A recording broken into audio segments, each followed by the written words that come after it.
Dans le hall de l'aéroport de Roissy ce jeudi matin, c'est un peu sauf qui peut.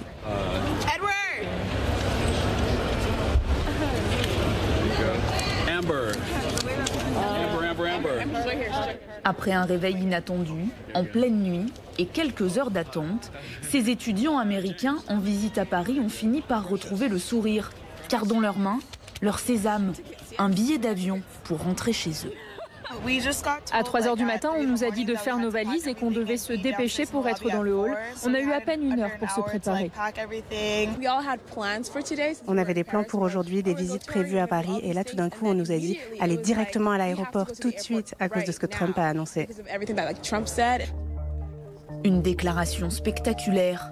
En pleine crise du coronavirus, et alors que depuis des semaines, Donald Trump semblait minimiser les risques de l'épidémie, le président américain a brutalement décidé la fermeture de ses frontières à tous les Européens.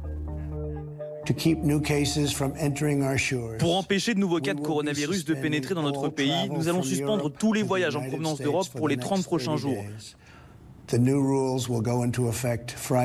nouvelles réglementations prendront effet vendredi à minuit. Elles pourront être ajustées en fonction des conditions sur le terrain. Il y aura des exceptions pour les Américains qui se seront soumis aux examens appropriés.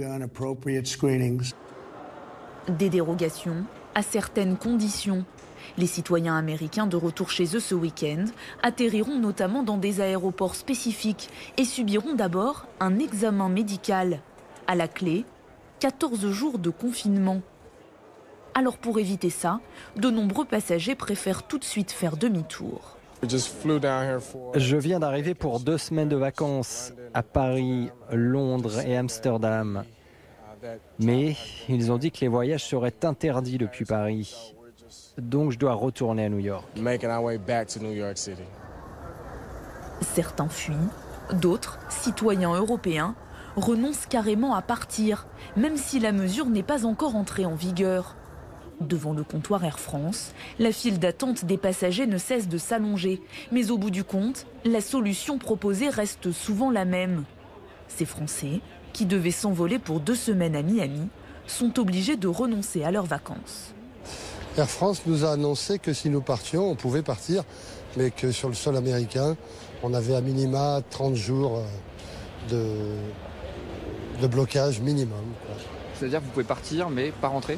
On peut partir, mais pas revenir. On ne peut pas prendre le risque de partir et sans savoir quand rentrer. Comme si l'Europe était devenue la nouvelle Chine. À ceci près qu'entre les 26, les règles ne sont pas les mêmes de part et d'autre des frontières. Entre la France et l'Italie notamment, 2 ambiances. Côté tricolore, les gendarmes et les douaniers présents n'effectuent quasiment aucun contrôle. Toutes les voitures passent, qu'elles aient des plaques françaises ou italiennes. Peu importe les mesures de quarantaine prises par nos voisins. Je trouve que c'est pas normal qu'on les laisse rentrer en France. Voilà. C'est pour tout le monde pareil. Car à quelques mètres de là, côté transalpin, les automobilistes sont arrêtés presque systématiquement et questionnés par des agents masqués. Sans raison valable, comme une obligation professionnelle ou une raison de santé, impossible pour eux d'accéder à Vintimille. On m'a refoulé à la frontière. J'allais chercher des cigarettes et c'est pas normal que les Italiens ils rentrent en France et nous, les Français, on n'a pas le droit de passer. Je peux pas y aller parce que je travaille pas là-bas. Donc vous en pensez quoi ? Que c'est débile parce que les Italiens eux, ils viennent en France quoi. Ça n'a aucun sens. La maladie, elle y est déjà en France. Je veux dire, faut arrêter les conneries quoi. Des Français agacés qui réclament davantage de cohérence et qui observent ce qui est fait ailleurs, en Autriche ou en Slovénie par exemple. Là-bas, la frontière avec l'Italie est désormais extrêmement surveillée. Des contrôles qui ont d'ailleurs provoqué des kilomètres de bouchons car à chaque fois, s'ils veulent passer, les conducteurs doivent prouver qu'ils n'ont pas le Covid-19 et montrer un certificat médical de moins de 4 jours.